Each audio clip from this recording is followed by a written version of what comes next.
Bill O'Reilly here, Thursday, October 22nd, 2020. You are listening to the O'Reilly Update. Here's what's happening across our nation.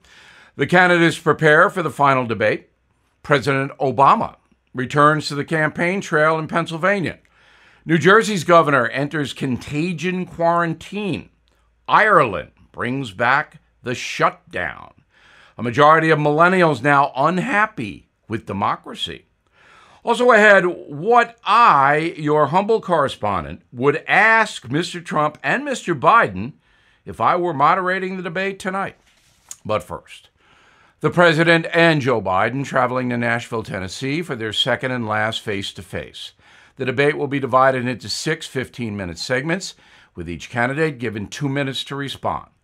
Unlike the previous debate, moderator Kristen Welker from NBC News will be allowed to mute the microphones to allow the candidates to answer uninterrupted. This debate is very important for Donald Trump. Barack Obama stumping for Mr. Biden in Philadelphia, the former president directly attacking Mr. Trump, saying, quote, "He hasn't showed any interest in doing the work or helping anybody but himself and his friends," unquote. Mr. Obama won Pennsylvania by 10 points against John McCain, 6 points against Mitt Romney. Mr. Trump won against Hillary Clinton by 0.5%.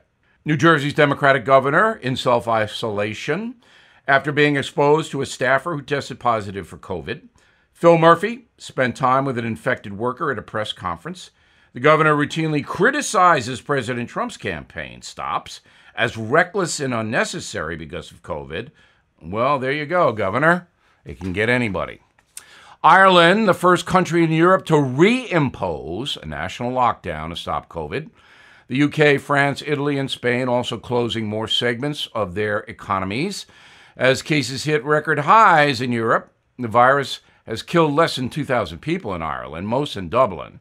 The 6-week shutdown begins today. 150,000 Irish may lose jobs. There are 5 million people in the country. New study from Cambridge University in England says 55% of young folks are dissatisfied with democracy. The questionnaire collected annually from nearly 5 million people.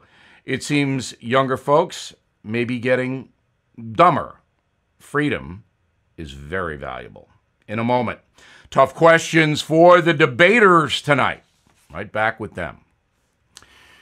Investors, are you seeking steady cash flow, ready to diversify? Have you considered a proven real estate investment fund? NRIA is one of the nation's leading realty specialists and offers 10% annualized monthly payouts, with bonuses targeted to 21%. That's right, you could receive steady 10% return monthly payments with bonuses. You know, they specialize in realty investing done right. Even use your 401k or IRA to invest. NRIA's 15-year track record and $1.2 billion in new construction development backs you. So learn how you can invest in this hard asset real estate cash flow fund today and receive 10% annualized monthly payouts with bonuses. This is something savvy investors should research and consider. Please call now, 201-210-2727, 201-210-2727, or visit nria.net. An offer to buy or sell any security is only made by the NRIA Private Placement Memorandum. National is a real estate development firm. See us at nria.net. Time now for the O'Reilly Update message of the day. I am not optimistic that Kristen Welker, the NBC News correspondent who is moderating tonight's debate in Nashville, Tennessee, will ask questions important to voters. I hope she will, but I'm not optimistic. So here are some suggestions from your humble correspondent who has interviewed 7 presidents over my career. Let's begin with Donald Trump. Now, I have interviewed him dozens of times. I was always tough, but respectful. I did not try to hurt Mr. Trump or any other politician.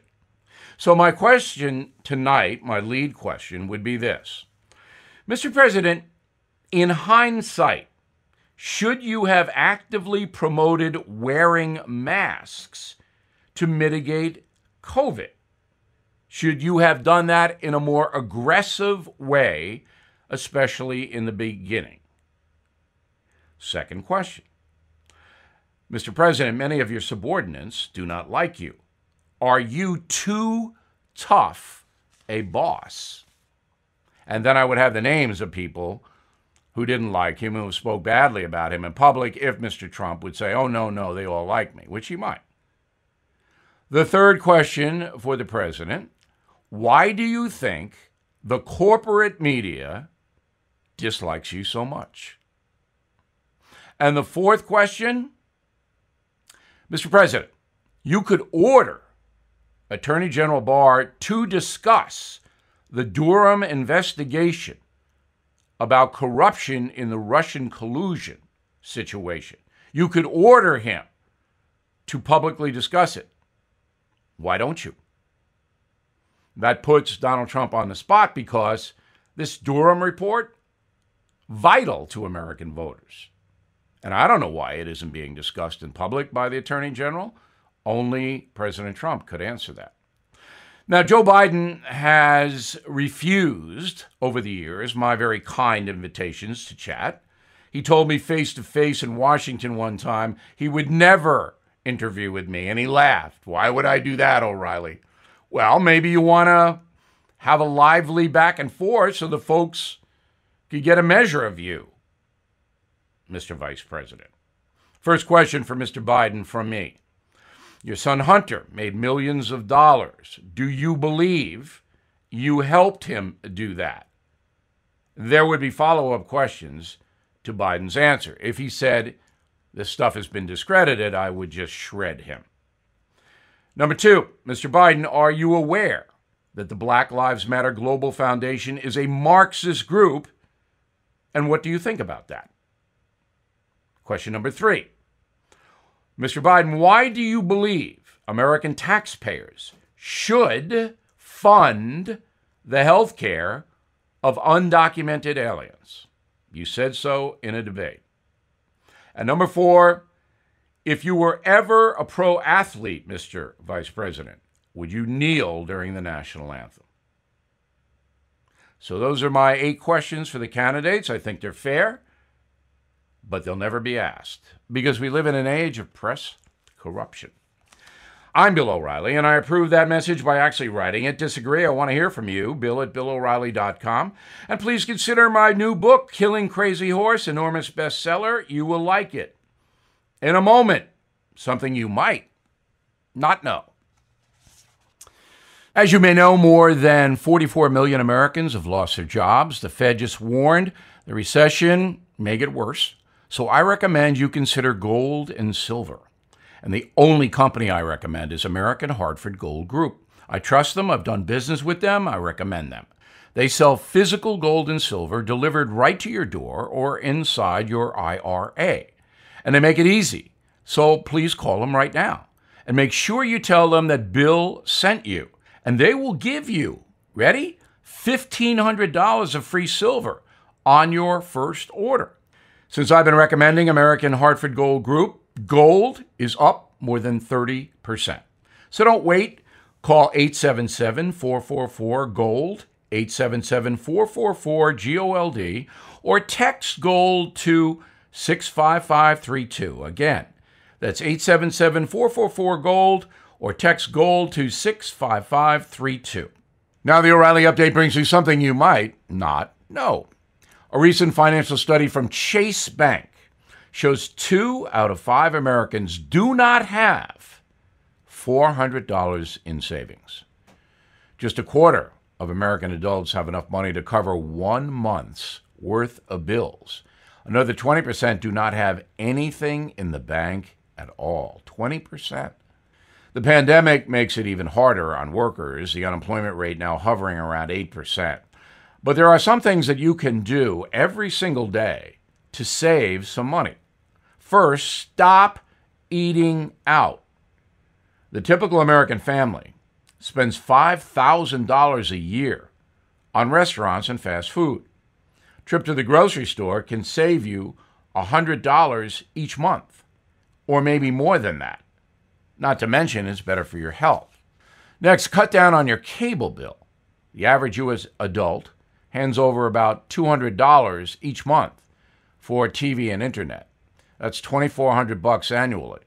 Reducing your service can cut the price in half. Do you really need HBO? Another tip, start saving your change. Some banks now even offer services that round up credit card purchases and other expenses to the nearest dollar. The difference is automatically sent to your savings account. It may start small, but after just 1 year, you can have a few $100s in the bank. And what I like to do is have a big jar by the front door every time I come in, put my hand in my pocket, put the change in the jar, and you'd be surprised how that adds up. Also, use the library. Your local branch has free newspapers, books, movie rentals, classes, and more. It sounds old-fashioned, but the average family spends $1,000 a year on streaming services like Netflix, Amazon Prime, and Apple Music, and you can get a lot of that free at the library. And here's something else you might not know. Another easy way to save, brew your own coffee. The average cup at Starbucks sells for $3.50. If you invested the price of a single cup of coffee every day and put that money in a savings account, after 50 years, you'd have $300,000. Back after this. There are thousands of animals abandoned in the wilderness that need our help. I partnered up with Delta Rescue, the largest no-kill care-for-life animal sanctuary in the world. Founded by actor Leo Grillo, who left Hollywood to devote his life to saving abandoned animals, Delta Animal Sanctuary is a one-of-a-kind rescue. They are staffed by trained attendants who look after each animal, providing them with water, treats, toys, and affection. Please support Delta Rescue and put your legacy to work. Each life-saving gift helps Delta fulfill their mandate to rescue and care for animals. So please request a free estate planning package at deltarescue.org/bill. For a limited time, you can watch The Rescuer. It's free only at deltarescue.org/bill. The Rescuer is an award-winning documentary about Grillo's 2-year rescue of a family of 21 dogs abandoned in the wilderness. deltarescue.org/bill.